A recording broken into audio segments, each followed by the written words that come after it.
Okay, we need some value because there are only 7 games on this slate tonight. Stan, we'll start with you. Give me a value bat on this slate. Yeah, I'm kind of on the same tip as Matt here. Against Heaney, I like Austin Hayes a lot, 2,600. Um, like you said, like Matt was saying, you get the leverage, but he's batting second in the lineup. Heaney is tough against righties as the strikeout rate is 31.4%, but I mean he's susceptible to the long ball. He's given up 2.3 home runs per nine. So, Hayes only strikes out 13.1% against lefties, and he has a 0.206 ISO against them. So he's just too cheap for the upside. The place in the line is ideal, and like Matt said, you get leverage. Paul?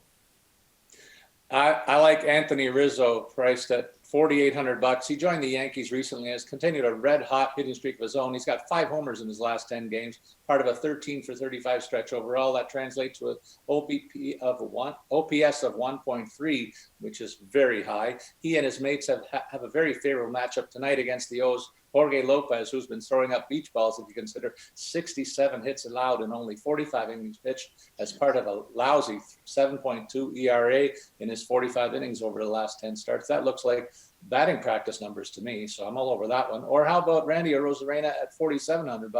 4 homers and 14 hits as part of his 1.06 OPS in the last 10 starts. He will be more challenged than Rizzo because he faces Chris Flexen, who has some idea of where the plate is, I guess, when you compare the two head-to-head.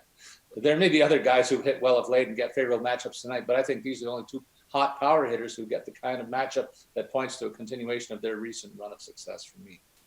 Matt, best value bat on the slate in your eyes?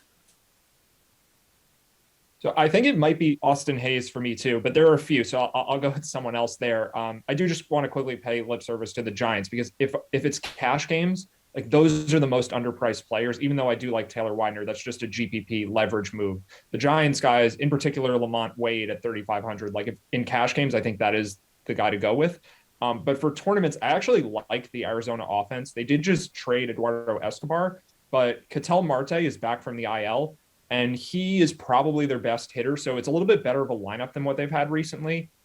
Cole Calhoun's priced at 3,100, Carson Kelly 2,600. And again, this should be a low-owned spot because DeSclafani, I think, is a fine pitcher who will be popular tonight just because of the matchup. But generally speaking, he's not great. I mean, there really isn't a great pitcher to pick tonight. So he may just be popular because he's better than kind of this mess of average arms that are out there. But I still think Arizona has upside. Calhoun is a pretty solid hitter. Marte's a solid hitter. So I'm looking at those two in addition to the guys on Baltimore.